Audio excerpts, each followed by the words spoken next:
All right, we are here in beautiful, sunny Florida, and today, fight fans, we're going to be breaking down UFC Fight Night 121, Verdum versus Tybura in Sydney, Australia. And that's actually not that bad of a main event, man. I like this fight, and it's two top 10 heavyweights. I'll get in a little bit to where I think this is still a little bit of a mismatch, but a fun fight for the most part.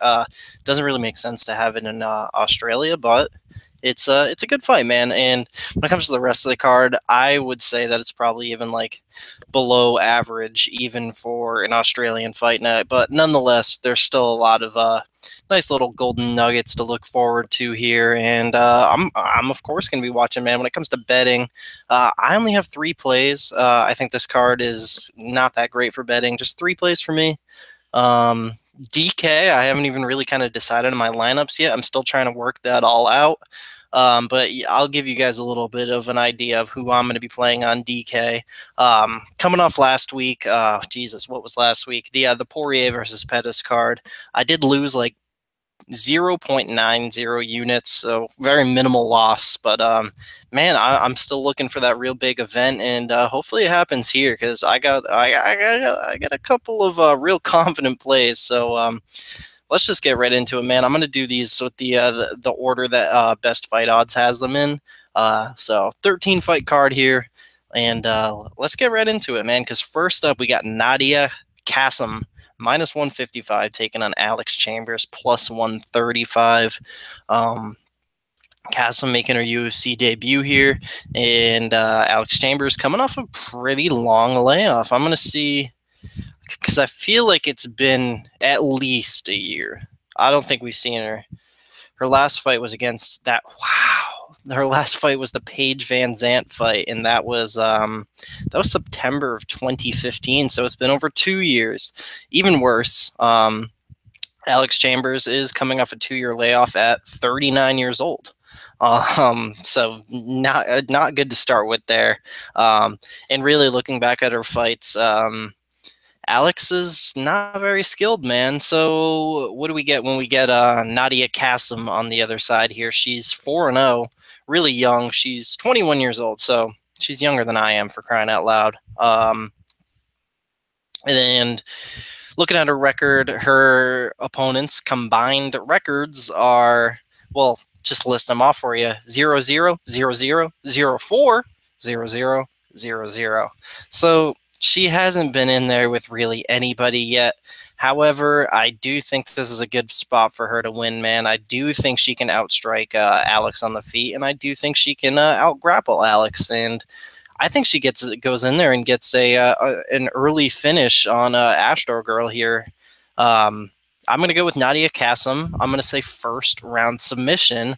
And that all being said, I am going to be playing a decent amount of Kassim and DK just because I feel like there's value on her. I thought about a bet, but I want to pass on it from a betting perspective. But I like a lot of Kassim and DK there. So Kassim's my pick, and I'm going to have her in a DK first round submission. I feel like she's probably a little bit better everywhere, man. I've never been impressed with Alex, and I think she gets finished here and probably retired. So moving on here, we got Tai Tuivasa minus 170 taking on Rashad Coulter plus 150. I like the newcomer here quite a bit, man. I do like Tai Tuivasa, and he is my first play of the night. I have him in a 2-unit parlay with a prop later in the card, a very safe prop, nothing crazy. It's like minus 900. I just wanted to beef up the line on Tai.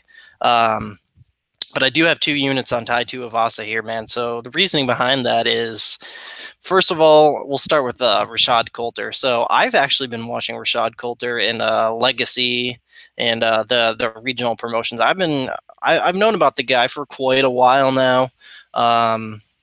Former 185 pounder, has found some recent success at 265, but not against anybody really that good. So he gets the call up to the big show against Chase Sherman.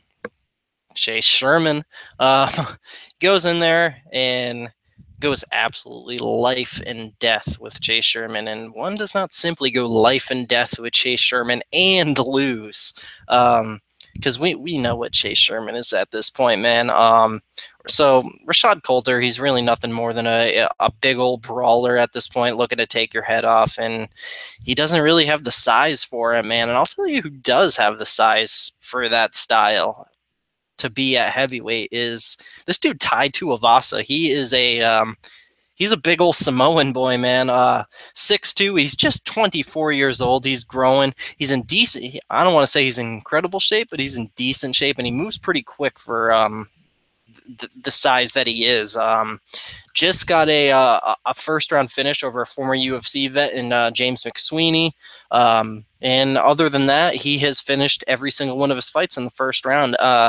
I think he's way quicker on the feet than Coulter. I think he hits way harder than Coulter. I think this is a slugfest where the much faster younger guy puts down the older guy relatively quickly. I have Tai Tuivasa here by a first round knockout. I think he goes out there and smokes Rashad, makes it look easy. Very impressive UFC debut in his home country. So I got Tai Tuivasa, first round KO. My confidence on it is pretty high. It's heavyweight, anything can happen, but I think this is a real good debut fight for Tai Tuivasa, who actually is also the Australian FC heavyweight champion. Defended that title as well. Didn't just win it and dip out. He defended his title. So there's a lot of things I like about Tai. A lot of people pointed out his flaws in some of his fights back in the day. He got knocked out by Peter Graham, who's kind of a kickboxing legend. People were talking shit, saying, "Oh, Peter Graham's 45 years old." Let me tell you about that Peter Graham versus Tai Tuivasa fight. So it was in kickboxing. You got one guy who, granted, he's 45 years old, but he's been in the kickboxing game for, 30 years? Tai Tuivasa was 20 years old at the time, man, so it's really impressive that he did as well as he did. Unfortunately, did get knocked out there, but probably learned a lot. So I like Tai. I think he has a future in the heavyweight division. I have 2 units on him, and I got him at minus 170. I believe that's what it still is. Yep, minus 170. So 2 units on Tai and in a 2-leg parlay, and I'll talk about what I have him with later in the card. So next up, man, we got Eric Shelton, minus 360, taking on Janelle Lauja, plus 300. So I see a lot of people out there talking about how crazy this line is and how they expected it to be much closer. They wanted to bet Shelton, but it's such a huge line. I might be one of the few people who say this line should be bigger, man. I think Shelton should be a huge favorite here against Janelle Lauja. So I've been very impressed with Eric Shelton ever since he got onto the Tough show. So first of all, makes it to the semifinals of Tough as the number 15 seed, upsetted the number 2 seed by submission there. And another thing I want to point out, this dude has a real long amateur career. I believe, what is it, 11-2? 11-2 as an amateur, so real impressive there, which the dude's got, I mean, between pro and amateur, the guy he's got about almost 30 fights at this point, still very young at 26. I think he's in the prime of his career. 0-2 in the UFC so far, man, but Alexandre Pantoja and Jared Brooks are 2 top 15 flyweights, in my opinion. And for him to go split with those 2 guys who are a lot more experienced than him, experience at a high level, I should say. That's impressive, man. I mean, Pantoja is a 16-2 guy. Jared Brooks was 12-0 at the same time. At that time, I should say. I've been impressed with Shelton's striking. He's super quick on the feet, has one of the nicest jabs you'll see. The guy can wrestle too. The guy can grapple.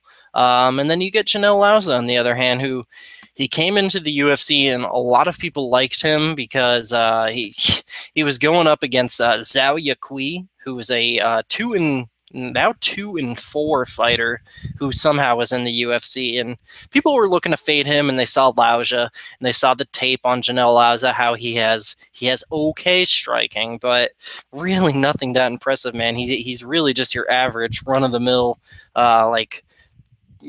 guy from that part of the world. Really just nothing special, man. And he didn't even really kill it in the Filipino scene. if we're being honest here. He went 6-2 for whatever that's worth. Obviously went out there and got just manhandled, destroyed by Magomed Bibulatov. So now he's coming in here against Shelton, man, and I think a lot of people think that Lauja has the striking advantage, and I think it's very, very close, but I actually edge Shelton, man. I think he's a little bit sharper, and I think he's a little bit faster. I think he's the more athletic guy, so I think he can win the striking exchanges here. Now, disregarding all the striking, I think Eric Shelton can 100% go out there and out wrestle Janelle Lauja. So I see somewhat of a situation here where close striking match that Shelton is barely edging, but then he solidifies the round with stealing a takedown in the last 30 seconds. Maybe he wants to take the guy down and hold him down the whole round, but I think he can out wrestle him. I think he can outstrike him. So I'm comfortable with Shelton wherever this fight goes. That being said, he is part of my biggest play of the weekend. I do have 4 units on Eric Shelton at minus 350, parlayed with somebody later in the card. Very confident in Eric Shelton. I've been looking at this for months now, man, and I think Lauja gets his ass whooped here, man. I don't think he's really that good at all. A lot of people say he's a real good striker, but I just don't see it. He's okay. He looked like a real good striker when you were doing tape study for him versus Yao Zaqui, just because it's Yao Zaqui, but we got a legit guy in front of him in Eric Shelton, so I think Lauja gets ripped up. Official prediction, I'm gonna say 30-27. I think we're looking at a very clear 30-27 here for Eric Shelton. So 4 units on him. So moving on, man, we got Will Brooks minus 550 taking on Nick Lentz plus 425. This is indeed the other half of that 4-unit parlay with Eric Shelton. I got 4 units on Eric Shelton parlayed with Will Brooks. So this fight was actually put together like I want to say like a month and a half ago, and Nick Lentz was having weight cutting issues and had to pull out of the fight. They rescheduled it for now. I'm way more confident. I got a way better line than 550. I got a 350 on Will Brooks, and simply this is much more of a fade on Nick Lentz at this point. The dude has been through a lot of punishment. The dude has put himself through ridiculous weight cuts. And this last one where he had to pull out of the first fight with Brooks, we don't know what kind of damage the guy did to his body, man. He's really killing himself with the weight cuts. The fact that he made 145 for all those years probably did him in, man, and probably going to cost him a couple of years of his MMA career. And Will Brooks, say what you want about him, he's lost a few fights here in the UFC now, but against who, man? He's losing a real solid competition. He's not out there losing to bums by any means. I mean, he got submitted by Charles Oliveira, one of the best grapplers in MMA, and he lost to Alex Cowboy Oliveira, who came in overweight. And not only that, man, Oliveira's a good fighter. So those 2 losses, they are what they are, but I don't think Lentz is on those 2 guys' level, especially at this point. But, man, Will Brooks, he's a guy I can trust here against fading Nick Lentz, because he does have some big wins in his career, man. I mean, he has gone the 5 championship rounds many times. He does have 2 wins over Michael Chandler. And he's got a win over, a kind of a UFC lightweight staple legend in his own right in Ross Pearson. Ross Pearson's no easy win, man. So I think Will Brooks, I'm comfortable with fading Lentz in Will Brooks' favor here. I can trust him. So 4 units on Will Brooks parlayed with Eric Shelton. I think he can outstrike Lentz. I think he can wrestle him. I think he can do what he wants, man. But I'm going to go with a 2nd round TKO for Will Brooks. So moving on here, man, we got best fight odds screwing up the order on me. We got Frank Camacho, now minus 140, taking on Damian Brown plus 120. I tend to think this line's pretty much exactly right. I do slightly favor Camacho. Damian Brown showed a lot of holes in his striking defense last time out and got KO'd by a guy coming off a 4-year layoff. I want to say that fight was in Australia too. Could be wrong, but I think it was. Frank Camacho, he came in, lost to Li Jingliang in his UFC debut. He's got some good things about him, man. He's not the worst fighter in the world. Frank's got power, I'll tell you that much. But Frank can put hands on dudes. He's decently well rounded. He has a win over Keita Nakamura, which is pretty impressive. So. Um, I think Frank can put the hands on Damian Brown here. I didn't look into this fight a whole lot, but I think it's going to be really fun. I'm going to go with Frank Camacho via a late first round TKO there. Probably going to play a little bit of him in DK, but from a betting perspective, I am passing. So Camacho first round TKO is my pick. Moving on here, we got Ryan Binoy in best fight odds is still messing up the order on me. We got Ryan Binoy minus 265 taking on Ashkan Mokhtarian plus 225. I think the line's a little off here, but I do favor Ryan Benoit to a pretty decently confident extent. Ryan Benoit, he goes out there and goes to split decision with Freddie Serrano sometimes. Sometimes he goes out there knocking out Sergio Pettis. Sometimes he has close fights with Brandon Moreno, who's one of the top guys in the division these days. So we never really know what Benoit we're gonna get, man. He's kind of unpredictable on who we're gonna see. Ashkan Mokhtarian, sophomore appearance, he lost his UFC debut to Moraga. Got his ass kicked there pretty bad, honestly, if we're being real. And I think the same happens here, man. I think Ryan Benoit can knock him out. We've been seeing a lot of flyweight knockouts recently, which is surprising. But I'm going to go with a Benoit decision here. I'm going to say 30-27 for Ryan Benoit. I think Ashkan pretty much survives another ass beating.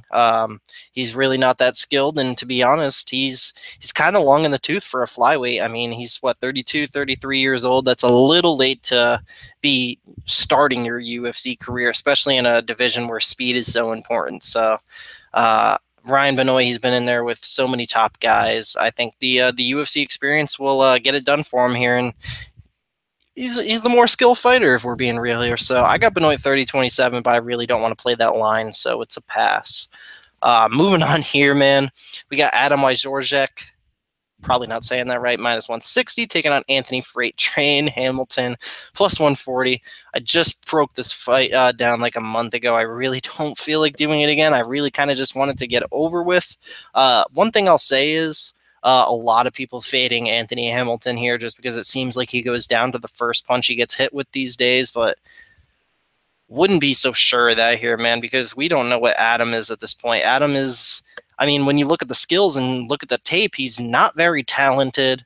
But I do understand the fade on Hamilton because he has been losing to guys that are not very talented, like Daniel Spitz. So I'm going to go with Adam here via a first-round KO. I think he finds the chin of Hamilton and puts him down in the first round. So what I thought about doing here, and message me if you think this is a terrible idea, but I'm thinking about just going playing a lot of both guys here because I think we're either going to see an Adam first-round KO or an Anthony Hamilton first-round KO, or maybe Anthony can break out that wrestling like he has in the past and out-wrestle the guy, land a lot of takedowns, a lot of ground and pound. So I think both guys can score a shit ton on DraftKings here, and I'm thinking about playing a lot of both. But first-round knockout for Adam is going to be my pick, but I'm passing it from a betting perspective. Moving on, we got Alex Volkanovski minus 650 taking on Shane Young plus 475.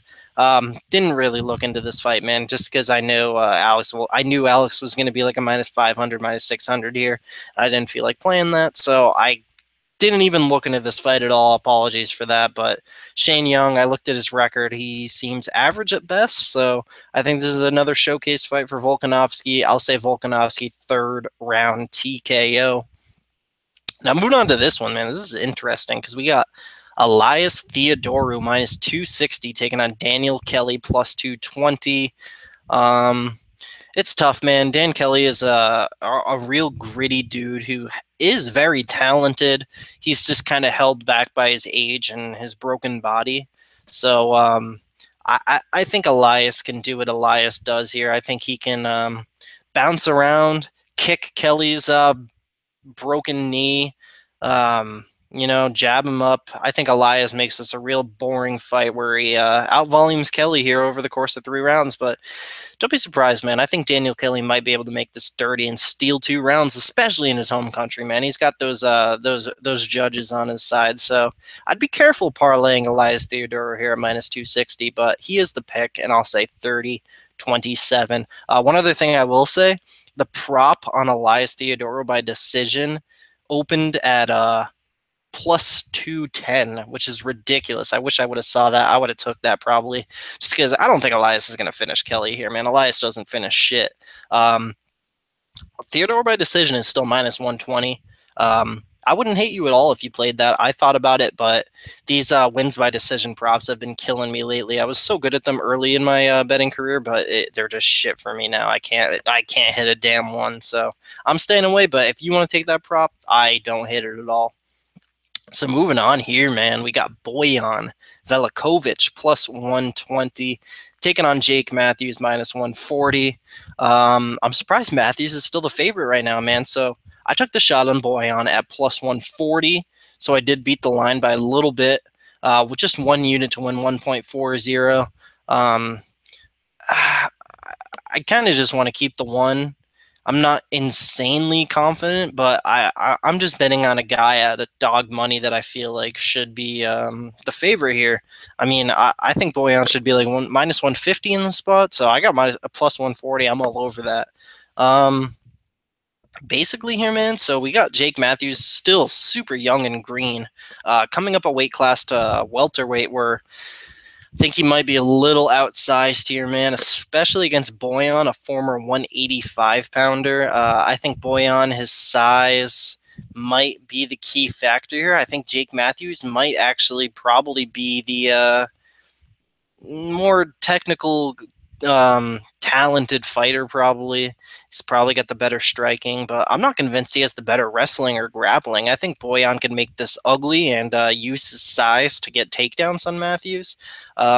Even then, man, even if this fight keeps staying, Bojan has power in his hands. Knocked out Nico Musoki. That was a ridiculous knockout. Gave him the stanky leg of the century. But Bojan can crack. Bojan can wrestle. I see multiple paths to victory. I think he should be favored. So 1 unit at plus 140. But not the most confident pick of all time, especially Jake Matthews in his home country. He's still so young, room for improvement. But at this point, man, we just saw him lose to one of the worst fighters on the roster in his last fight, in Andrew Holbrook. And Andrew Holbrook took the guy down, a 155-pounder. So I think Bojan really can put on the grind here and out-wrestle Matthews here over the course of 3 rounds. So I'm going to go with Bojan, 30-27 decision. Now moving on here, man, we got Tim Dirty Bird Means minus 120 taking on Bilal Muhammad plus 180. I love this fight, man. And at first I did think the line on Bilal was a little crazy, and I still kind of think it is, but having your money on a guy like Bilal Muhammad who's going to fight for your money at like plus 200 range, I'm not going to hate that at all, man. But I do understand why Tim Means is such a big favorite here, just because it's a tough matchup, man. When it comes to the striking, I think Tim Means is not a step ahead of Bilal, but a leap ahead of Bilal when it comes to like the actual technique boxing. I think Tim Means rips him up on the feet. I definitely do think Bilal works a little harder in the octagon, so he might be able to out-volume him. I think he can push Means up against the cage. I think he might be able to land takedowns. But I think that's a dangerous game to play with Tim Means. If Bilal tries to kill some time and stall around and push him up against the cage and win rounds that way, I think Tim Means is going to eat him up with elbows and knees in the clinch. So I like this fight for Means, man. I think the line's a little crazy, but I definitely understand why it's 2-1. So I'm going to go with Tim Means here, and I'm going to give Bilal the benefit of the doubt and say he'd last 3 rounds. I'm going to go with Tim Means, 30-27 decision on 2 scorecards, 29-28 decision on 1 scorecard. So moving on here, man, to, can't believe I'm saying this, but the co-main event of the evening. We got Beck Rawlings minus 150 taking on Jessica Rose Clark plus 130. If you guys have been watching me for a long time, you know that I'm a huge fan of Invicta. I love watching their promotion. I think they make very well matched, even fights, and there's a lot of good action in that promotion, man. So I've seen Jessie Rose Clark for a long time now.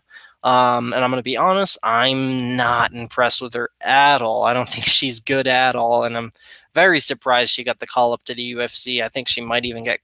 They may give her a second chance after this one, but if she goes out there and performs the way I think she's going to perform, she might get cut, man. I actually don't hate playing Beck Rawlings here at minus 150 whatsoever.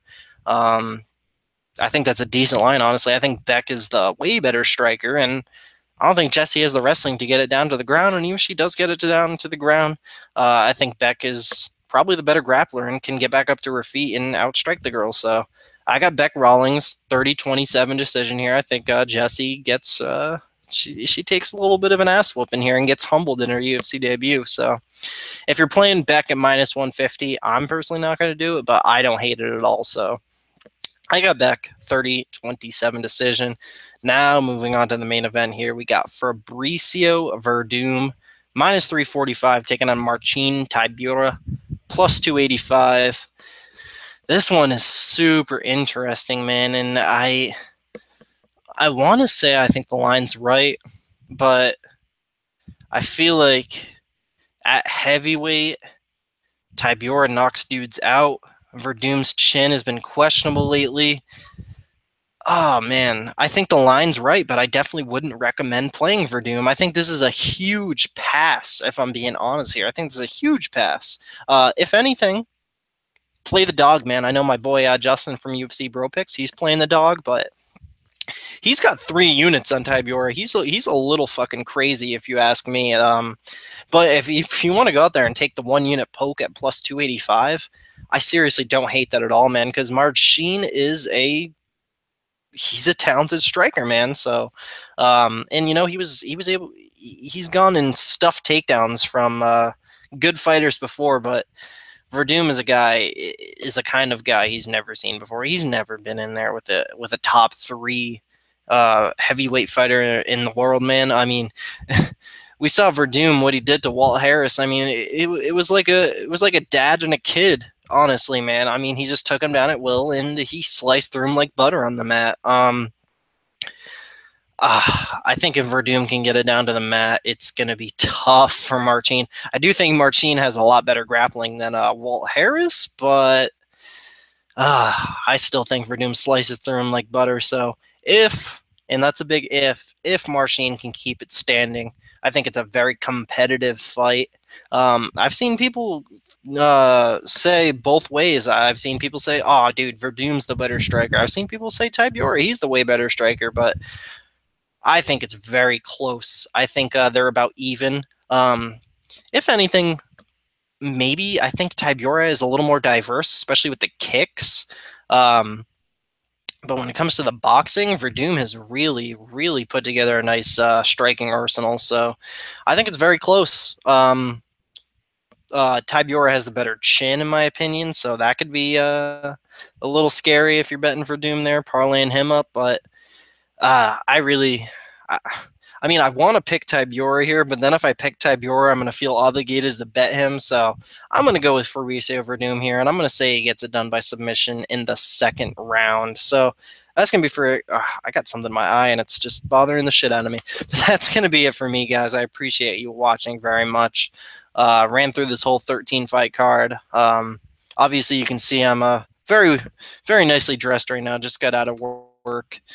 Decided to just, because I'm busy as shit this weekend, I just decided to pop on and do this real quick for you guys. So that's going to be it for me. I appreciate you watching very much. You can follow me at Twitter at MMAKelton. Subscribe to the channel. We got these videos every week, man. Always here to talk fights with you guys. Comment below. Tell me who you're betting on this weekend. And that's going to be it for me, guys. Appreciate